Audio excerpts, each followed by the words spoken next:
the oizuki punch. Right. Always a nice kiai, pausing to give that kiai just a little more emphasis. If you don't know, kiai is basically the culmination of breath, spirit, and power. It's where everything comes together. So we don't just want to go right through it, just bulldoze right through it like we do the rest of the kata. We want to make sure that we give it the attention that it deserves. So from here, this is another highly corrected area, the turn.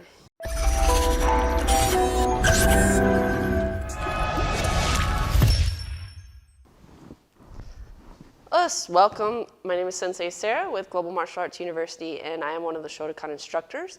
I have been doing a series on common corrections in the Heian Katas, and we are up to Heian Sandan. So definitely, if you haven't checked out my Heian Shodan, Heian Nidan video, go back and check that out. But today we're going to go over Sandan. So the way this works is I just go through the kata, pointing out corrections that I tend to make over and over again. I also like to point out some stylistic differences that sometimes you might see depending on if someone's coming from a skiff school, JKA school. Kata is kind of like if you ever played the game of telephone, when somebody starts by saying something into someone's ear and it gets passed around and then it just changes a little bit throughout. That's just kind of the nature of it. So sometimes you might see different nuances from what I'm doing, but let's just get started right ahead into Heian Sandan. So the first correction that I tend to make is actually the first stance. If you see my Heian Nidan video, this is very similar. It's a kokutsudachi. So sometimes I see zenkutsudachi or kind of a hybrid stance between the two, but it is kokutsudachi. Then the next correction is often people will bring their foot in to go out. We're only going to go in the left direction, only outward. From here, we're going to go into our uchi ni uke, our double block.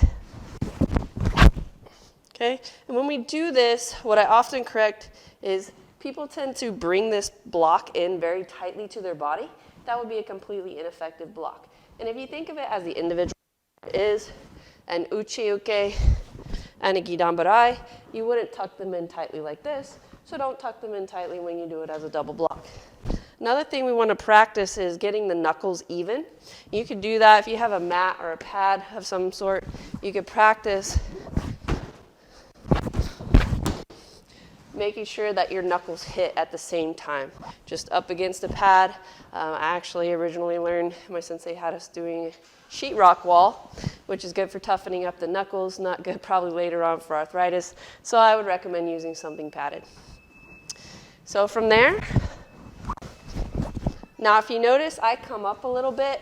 Not everybody does. Some people stay down in the more squatted position, but some schools come up. I prefer to come up. That's how I learn. Sometimes we just prefer things because that's how we learn. But I also think it adds a little bit more dynamic movement as far as the levels of the kata. So then from here, same thing on the other side. And we go into Marote Uke, and I'm going to move back a little bit. And then from here, Nukite. So another correction I make is a lot of times people kind of skip over the Oseuke. So Oseuke is push block. So the idea here being you're pushing down some technique before going into the nukite or the spear hand into the throat. So often what I see is kind of the Marote Uke and then straight into nukite. So we don't want to forget that this is a block before we go into the spear hand thrust. Now from here, we execute the spear hand thrust.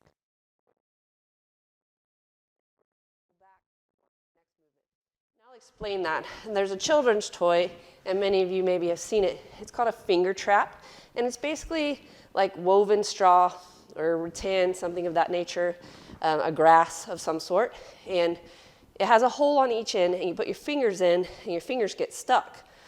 So the trick of the trap is when you pull against the trap, it tightens, and your fingers continue to stay stuck. They're trapped in there.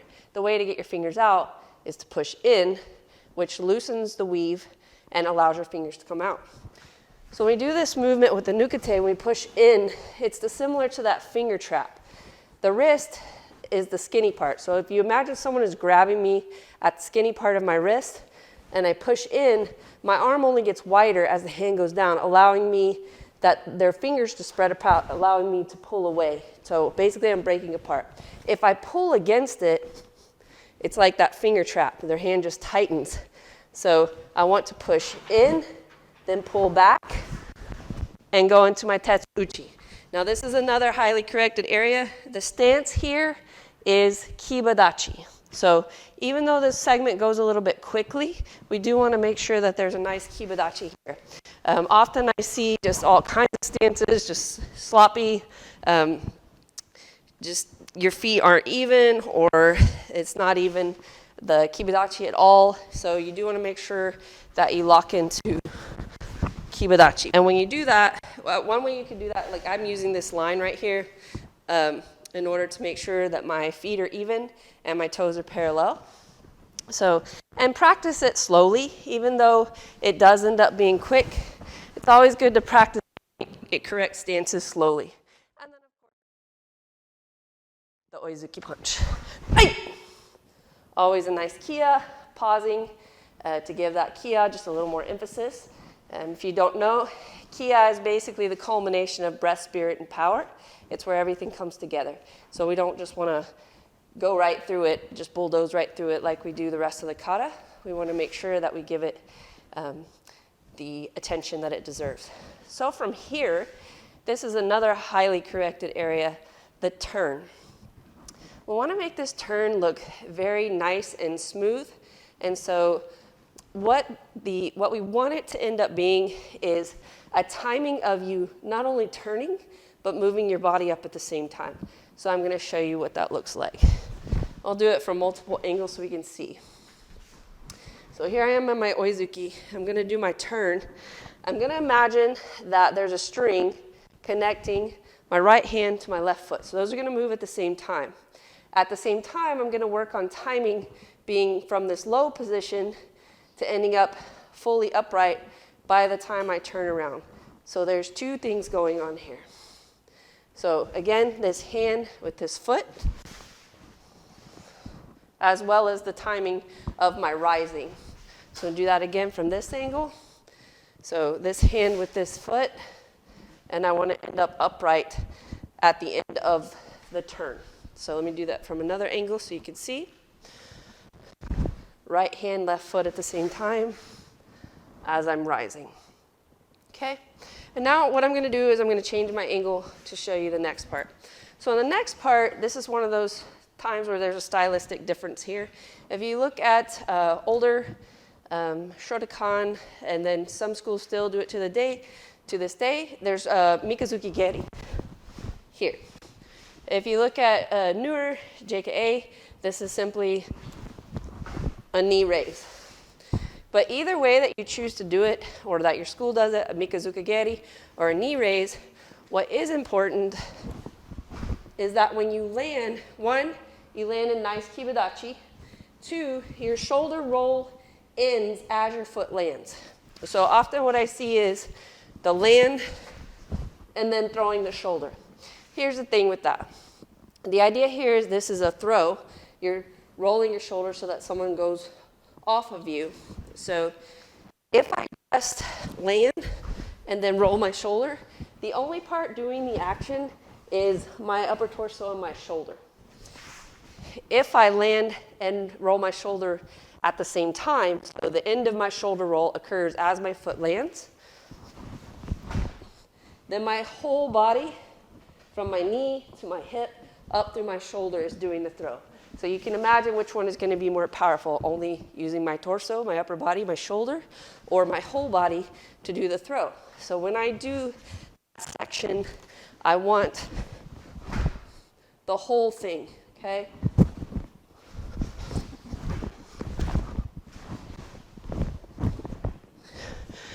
And I have to move back just a little bit. From here, when the hand goes out, this should be a slow movement. Now, there are various different styles as far as what happens with the other hand. Some people pull it back.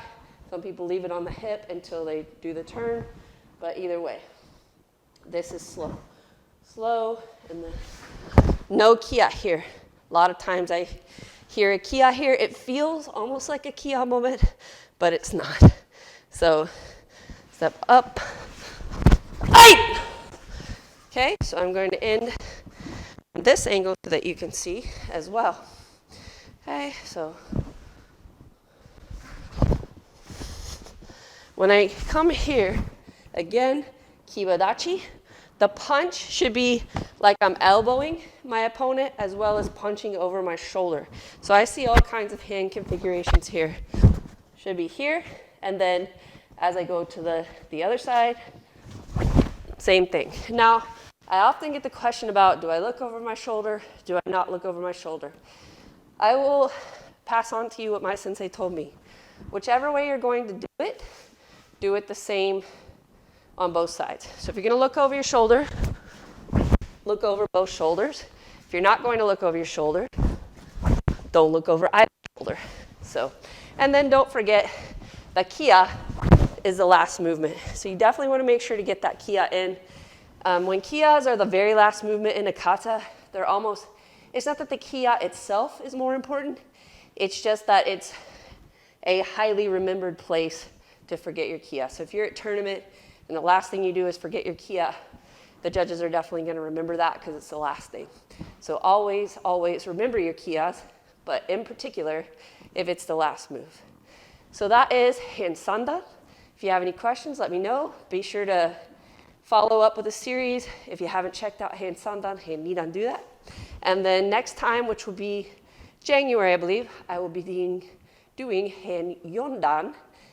And then if you guys want to let me know in the below if after Heian Godan you want me to do Teki Shodan, or if y'all want me to do something completely different, just let me know. Thanks a lot. Have a great day.